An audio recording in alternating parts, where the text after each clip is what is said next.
Hey everyone, Zero here again with another Gundam Monday unboxing. And this time, it's not Gundams we have. This time, it is action bases, or base systems, whatever you want to call them. I'm, as you know, picking up more and more Gundams, and they're starting to clutter up the shelves. And some of them don't stand very well. It's just the way the designs are, whatever, the joints are loose, it is what it is. But I decided to pick up some of these different bases to see which style I liked. These are the standard action bases here, and then this is a really cool base system from Bandai. So we'll get over to the table, we'll crack them open, take a look at what's inside, and how they work. All right, guys, sit tight.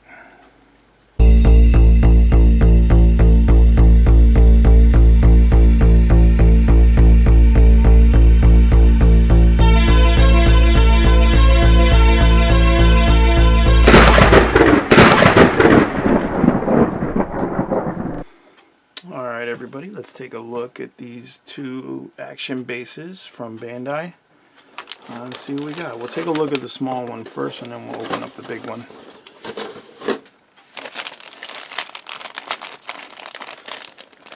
It shows some cool poses you can do with some of the Gunpla, you know, which is kind of the point, you know, because I mean otherwise they wouldn't have all the poly caps and all the stuff to help you pose them. And there's the back. This was not very expensive. I think this came from the USA Gundam store, and I think it was like $8 shipped, which is not bad at all. I know on Amazon they were a little bit more expensive, but that's okay.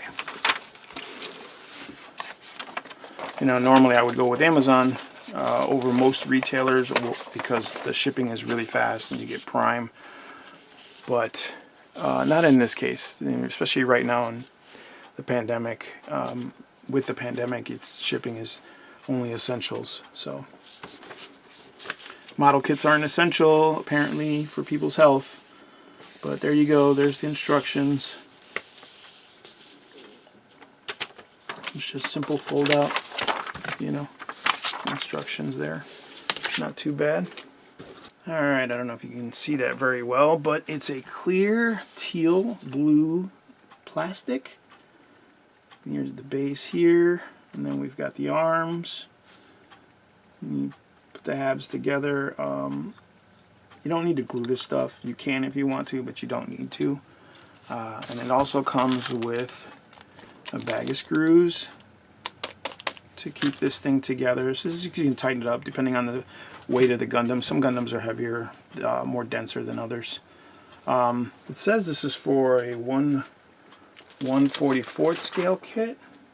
Yeah, it says this is for the high grade kits. I don't know if you can use this for a master grade or a 1/100 scale, but I got it for a 1/44th ZGOC that I had done, and I wanted to kind of paint this up. I really like the technical detail on here, so I kind of wanted to paint it up. So I got the blue.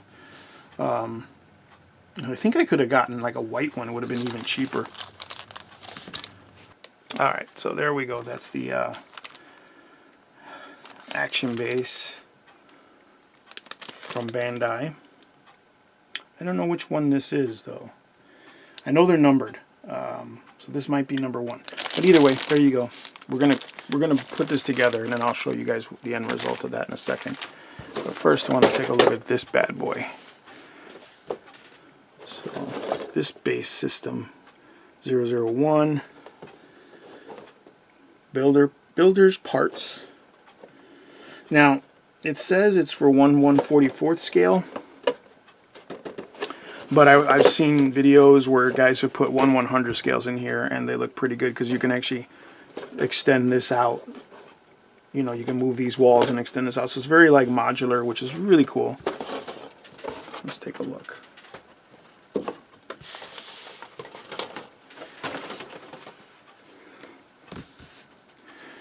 Here are instructions there. Very simple. Very simple instructions. Not much to it. There's the gun there. Apologize. There you go. Alright, here we have the C1 sprue. It's actually colored in like a dark metallic gray, like a gunmetal gray color. Here we have the C2 sprue. And I'm showing you guys in the box because it's really dark in my background. It'll be really hard for you guys to see the parts themselves. So there's like the base. Some pretty cool detail. You could probably etch more detail if you wanted to, but I think it's pretty cool. Pretty good amount of detail. Alright, here we have the A1 sprue, which is the first sprue with the side panels and the arms there. It's kind of hollowed out. There's a lot of hollowed out details there. So that kind of sucks, but I mean, that's how they save money, right? Very cool pattern. Very hanger-esque, you know? Here we have the A2 sprue, which is basically a mirror of the A1 sprue. And not like, it's not a copy, it's just a mirror. So it's like everything on the opposite side, you know? So that's cool. And this sprue here has no label on it. So I'm just going to call it the B sprue. And here's the main rear wall and panel. And the foot plates, or the model stands, if you want to raise it up a little bit. These bars here go on the sides of the wall, outside walls, to put the weapon racks there.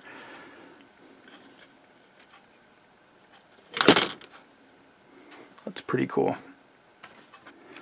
Alright, so there you have it. There's the action base, or the system base 001 Gunpla from Bandai. And the action base. We're going to put these two guys together and we'll get right back at you guys. Alright, sit tight. Alright, so here we have the action base, first of two. This went together really easily. There's like 3 screws with little bolts. There's one here, there's one here, and then there's one there. And then there's one more screw without a nut. It's in one of the stand connectors. But basically, it's a 2-piece stand. Comes with a little clip that you can use to clip them together. And there's an extra one there came with, in case you wanted to connect a couple of these together. And it shows it in the cover that you can actually connect a bunch of these together. So the primary part is this arm, this crane arm you got to put together. It has a locking mechanism right here. You see, you can actually bring that up as much as you want. You can put it there, so it's upright, or you can bring it all the way down there. I think that's the furthest down it'll go, right there. This turns, or just swivels up and down. And then there's a swivel right here with this screw. It swivels left and right.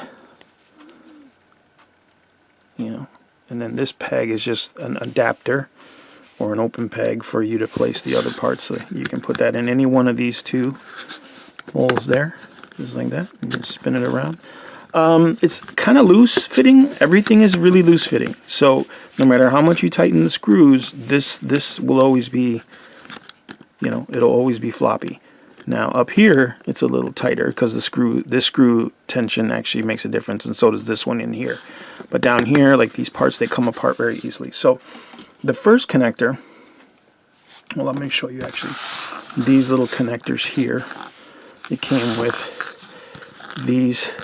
It came with 5 connectors, but one of them I'll show you in a second. So these connectors here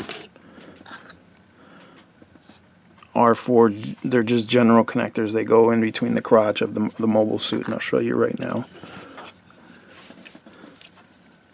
So you just take that, and you slide that right in there like that. And then there you go. And you bring that over. And there you go. So he stands there. And I'll show you guys that in a little bit. But that's that connector there. Oh, there's that one. And then there's a larger one. It looks like it's probably for the bigger kits, like master grades or, you know, something with a wider crotch area. And then there's the peg, just a simple peg. You know, there's, I mean, I'm sure all of these are purposeful because there's kits that just, then there's a long, like just a straight slot. So I'm sure there's kits out there with that in there. I also wanted to show you there's a little lever right here, a little latch right there. See that? And then you can bring the arm all the way in or all the way out. And then you close that and then it locks in place. So you can basically put that however, at whatever height you want, you know, depending on the suit. So if you got like a master grade, which is taller, you obviously want it to go higher so that it sits up off the ground. It's the whole point. If you got a high grade, you can just drop it right there. Now the last connector is actually this one here. For those kits that don't have a peg, you're actually supposed to drill a hole into the crotch area or in between there. And I actually, on the cover of the, or on the instructions, it actually shows you the Zagok, which is ironic because that's the one I bought this actual base for specifically because I wanted to, you know, keep the blue, make it like an underwater thing. If I can actually get this on camera. There we go. So he's there. You can see he's floating. You know.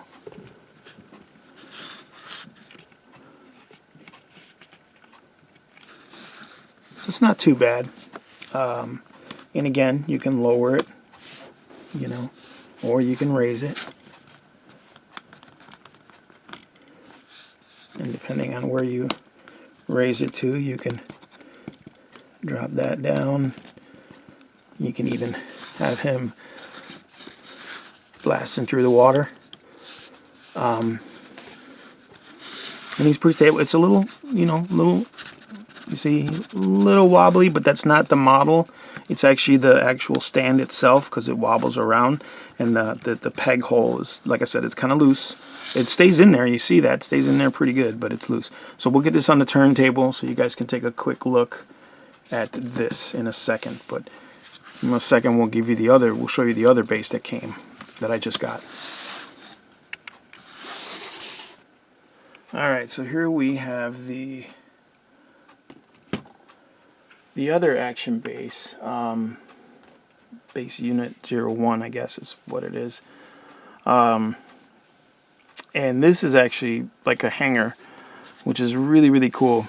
And this, you can see, this I actually have it in the small format for the high grade size, you know, because that guy, you can see that model is really, really small. But to be fair, he is smaller than a standard high grade.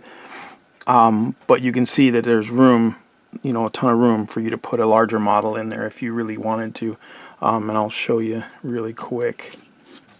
So you see with the Zagok, he's actually cramped in there a little bit. And I've got the actual smaller stand here. It's hard to see, I know, and I apologize.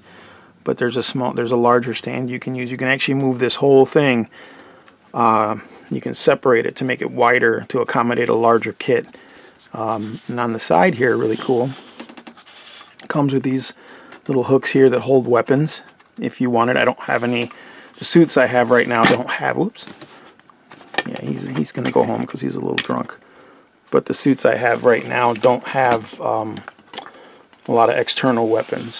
So, as you can see, you can hook them on here, and you can pull this whole thing apart. It's all snapped together. But I will actually put the larger parts on so you guys could get a good look at that too. We'll get right to that. Alright, so you can see here I've extended these bars here. They actually spread out, and then I put on the second plate here with the two original plates, excuse me, and then so it gives it a nice big wide stance for larger Gundams if you want, or larger kits, whatever you want it to display on here. And I really like the look of this thing, although it's a hanger for the model, and it gives it a sense of size. But my only problem with it is that there's nothing on here that displays a human size. So, I mean, I know there's other stuff, there's other kits out there, basing kits you can get, you know, diorama kits that you can get that have all kinds of stuff in the 1/144th and 1/100th scale. But I was hoping that at the very least, like maybe here, they could have done some railings or something to kind of show like its actual scale. Because, I mean, it looks cool, but right now it just looks like a, you know, it looks like a robot in a cage. But if you had some sort of human element to show, like, you know, either people or even like a crane or a little luggage buggy or something, you know what I mean, like a cargo buggy or some crates, some cargo crates or something, to show that there's some sort of scale, right? Because with this, there's no sense of scale. You just know that, you know, it's whatever, he fits in there. But a bigger Gundam or a smaller Gundam would fit in there too, you know. You don't have a sense of scale as to, you know, how big this structure actually is, you know what I mean? And it's just, I mean, it's just my opinion. Otherwise, it's not bad. It's a really cool base. The back end and the sides have a lot of opening, like port opening, you know, and that's, I guess they, you know, they feel like Bandai's, you know, you're not going to see that, and that's how they save us money, you know. But you can see there all the skeleton. But I mean, you're not going to look at the back of it, so it's not a problem. I would even dare say use some of this stuff, this foam board stuff here, and create a false back behind it, you know, something to cover that up, because I don't like the opening like that. I'm not a fan of that. A true diorama, you can actually put that in there. I'm going to put a backing on there, and I'm going to paint the whole thing, because, you know, why have a display for a painted Gundam that the display is not painted? You know what I mean? So, all in all, I think it's really cool. Definitely worth the money.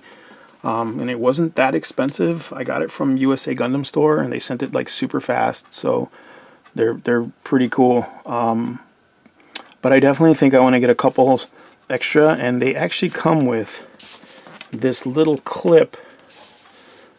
It actually looks like little pipes, but you actually connect them down there or over here, and it acts as a like a pin for the extra base. Like if you wanted to get a second base or a third one and you wanted to put them in there, you could actually, that will actually keep them all locked together, which is really cool, because, you know, it's, you get a display going and then you got them all flopping about. It's the same thing with this base. Like this is the connector here for this base, you see, and you get a couple of these. They gave you an extra one, but if you get a bunch of these bases, you know, you could connect them together, and they actually have spots here, you know, all around where you can actually connect them together.